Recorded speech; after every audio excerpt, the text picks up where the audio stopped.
dito po magre-reflect yung ID number nyo. Okay? Fill in the cash details po dito sa baba. And then, ito po yung pinaka-the best sa Union Bank. You do not have to send LX reload notification sa system. Kasi po, naka-reflect na po yung pangalan nyo dito and yung ID number nyo. Once po ma-receive namin tong resibong to sa office, malalaman namin na ikaw po yung nag-deposit ng pera. So, hindi nyo na po kailangan mag-text.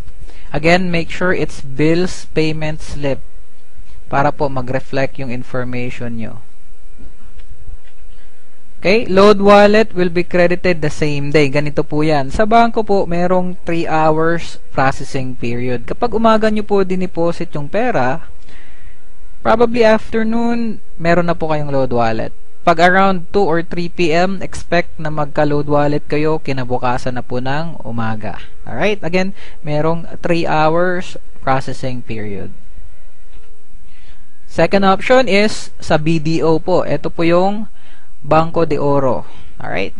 Make sure to get the cash deposit slip. Okay? Kanina, bills payment. Ito naman, cash deposit slip.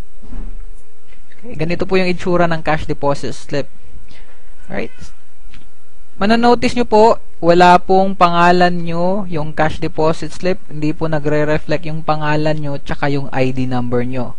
Nakalagay lang po dyan is yung account number ng V-Mobile and pangalan ng V-Mobile. Alright? Ito po yung account number ng V-Mobile sa BDO. Okay? Pag nag-deposit po kayo sa BDO, nag-cash deposit slip deposit kayo, wala po yan siyang inter-branch deposit charge. Wala pong charge yan. Okay? Remember that. And again, merong 3 hours processing period. Pag umaga, usually hapon na. Pag hapon, expect the next day. And then, there's no business operation on weekends. Alright? Pagbigay nyo po sa teller nitong cash deposit slip na to, bibigyan po kayo ulit ng resibo after nya po pag-process. Okay? Ito na po yung matatanggap nyong resibo. Okay? Kailangan nyo po mag-send ng LX reload command. Kasi again po, hindi po dyan naka-reflect yung pangalan nyo and ID number nyo. Kaya kailangan nyo mag-text para malaman po namin na tong 500 na to galing po sa inyo. Okay? And ito pong gawin natin. Magte-text po kayo, LX space reload space techno user or technopreneur ID / PIK or password / amount deposited. Okay? Ito po yung amount deposited, 500 pesos. / bank. Siyempre, yung bank po is BDO. / bank code. Yung bank code po is eto. Yung 398. Pag hindi po kasi sigurado sa bank code ng pinagdeposituhan yung bangko, tanungin nyo lang po sa teller. / bank branch, pagpalagay natin SM Mall of Asia, pwede din po ilagay dyan, dito po sa Lanang po yan dito sa Davao. / account number, yung account number na pinagdeposituhan nyo po, ito po. Alright, saktong sakto po yan sa BDO account number ng V-Mobile. / date and / time. Alright? Ito po yung date and time. Make sure na tama po yung information. Date and time. Okay? Kasi po, marireceive namin tong resibong to sa office. Right? Pag na-receive namin yung text confirmation mo, malalaman po namin na galing yan sa'yo kasi nag-match. And again, dito sa text na to, nag-reflect yung ID number mo. Ito po yung ID number mo. So, malalaman namin galing yun sa'yo. And, ilo-load po namin agad yun pag natanggap namin yung resibo galing sa bangko in 3 hours time po. Alright? Common human error, don't forget, wala pong sobrang space dito and between. Baka po may sobrang space. Pag send nyo po, hindi po namin marireceive yung text message. Alright? Don't forget to send the command sa inyong gateway. Alright, same process po sa BPI and Metrobank. Make sure to get the cash deposit slip. Okay, again, 3 hours processing period. Pag umaga, usually hapon na. Pag hapon, expect na bukas ng umaga. Then, wala pong business operation on weekends. And lahat po ng process na to is available po sa inyong quick guide. Kailangan nyo lang po basahin at intindihin po natin kung ano mga nakasulat doon. Pag meron po kayong mga questions, wag po kayong mag-atubiling magtanong para po maklarify yung information or magpatulong po kayo. Okay, sunod po nating pag-aaralan is paano po mag-register. Alright? Kayo pong mga dealers, again, meron po tayong 20 pieces na techno user or retailer. Para po magamit ng mga retailer nyo dun, para po magamit ng mga kapitbahay nyong gustong mag-loading, kailangan po natin i-register. Okay? Ganito po yung gagawin natin. Magpa-process po tayo ng LX reg na command. Okay, ganito po yan, oh. LX space reg or reg space techno user ID. Okay? Yung techno user ID or yung retailer ID space subscribers activation code or yung SAC. Nasa likod po yan ng techno user card nyo. Kailangan nyo po i-scratch para makita nyo po yung number. Alright? It's a 10-digit number. And then space birth date. Okay, make sure the birth date, ganito po yung format, month, dash, date, dash, year. Okay, ito po yung sample, 12-05-1984. Yan po yung birth date format. And then space, telco code. Alright, ganito po yan. Kung ano po yung SIM na gamit nyo, yun po yung magiging telco code nyo. Kung SIM nyo is talk and text, tagay nyo TNT. Kung SIM nyo is touch mobile, that is TM. Kung Sun, that is Sun. Kung Globe, that is Go Globe. Kung Smart, that is Smart. And Red Mobile, that is Red. Okay, yun po yung mga accepted telco codes. And then space, your full name.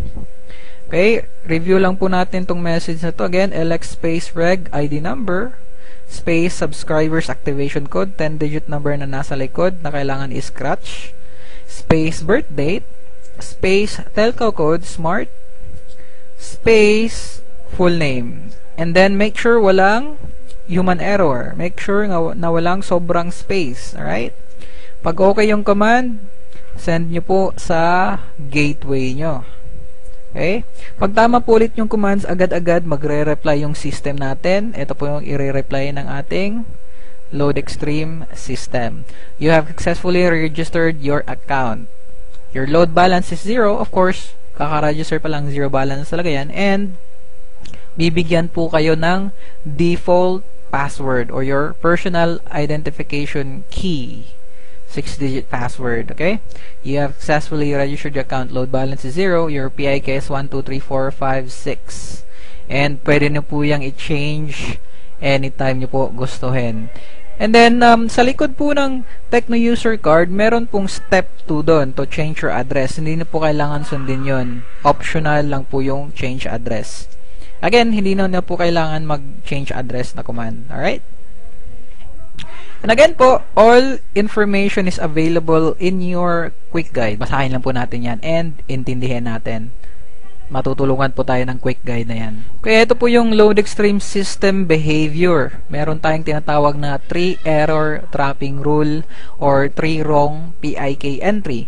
Pag nagkamali po kayo ng lagay ng password nyo or gamit ng password nyo 3 times, automatic po malalock yung account nyo. Kailangan nyo po tumawag or mag-request sa ating system online para po ma-unlock yung ating account. Alright? Okay, telco warning notification and 30 minutes stale request feature. Ganito po yan. Okay, telco warning notification, pag hindi po talaga na-loadan or hindi po talaga na-loadan yung customer natin because of telco congestion or baka mayroong maintenance yung telco, kahit magre-reply po sa inyo yung system na hindi po talaga na-loadan. And that system will reply to you in 30 minutes. Okay? May iba po nagsasabi, ngayon na niloadan tapos kinabukasan na po dumating, hindi po Hindi po totoo yun. Alright? Meron tayong 30 minutes stale request feature. After 30 minutes, pag hindi na-loadan yung customer, automatic magre-reply sa iyo yung system. Due to telco congestion or due to system unavailability, hindi po ma-loadan. After 30 minutes, you will receive a confirmation. Alright? Sasabihin na hindi talaga na-loadan and your load balance will be restored. Okay? Yung magkano man load balance yung kanina. Right, may tinatawag tayong 5 minutes trapping rule. Okay, ganito po yun. Di pa po maglo-load po kayo sa customer. Alright? Kahit ilang beses nyo po isend etong command na to, same commands, same product code, and same cellphone number, within 5 minutes, kahit 100 times nyo po isend yan, that will be counted as one transaction only. Alright? Ulitin ko po, within 5 minutes, kahit 10 beses po kayo nag-send sa gateway, alright, isang transaction lang po yan. Isang beses lang po maloloadan. Okay? Ginawa pong feature na to kasi po minsan yung telco, kahit isang beses ka lang mag-send, ang nare-receive nila 2 or 3 message. So, pag wala tong feature na to, automatic 3 beses na yun maglo-load within 5 minutes. Diba? Alright, so andito yung feature na to for our security na din. Again, kahit ilang beses ka mag-send, basta within 5 minutes, with the same code, the same number, and the same commands, that will be counted as one transaction. Pag lumagpas na po ng 5 minutes, syempre, second transaction na yun. Alright? Okay, meron tayong text care command. Member may send the following text command format. Alright? Okay, ganito po yun. Ito po yung mga text care hotline po natin for the smart number, for the globe number, and for the sun number. Okay? Pagpalagay po natin, nakalimutan nyo po yung password nyo. Okay? Pagpalagay na natin, nakalimutan nyo yung password mo. What is my password? Okay, ganito po yung gagawin natin. Okay, create kayo ng message. Lagay nyo po yung ID number nyo dito. Okay, and then, tanong nyo po, what is my password? And then, send nyo po dito sa respective hotline number nyo or text care numbers. Okay, ganito po yung mangyayari. Pag-receive po namin ng message na to, titignan namin yung ID number. Nag-match po yung ID number, check. And yung cellphone number na naka-register and yung cellphone number na ginamit nyo, pag nag-match yun, check, magre-reply po kami. Alright? Pero pag ganito pong scenario, pareha po yung ID number, nag-match, and then yung cellphone number na naka-register, and then yung ginamit mo, hindi po nag-match. Syempre, for your security reason, hindi po namin i-reply yung password nyo po. Alright?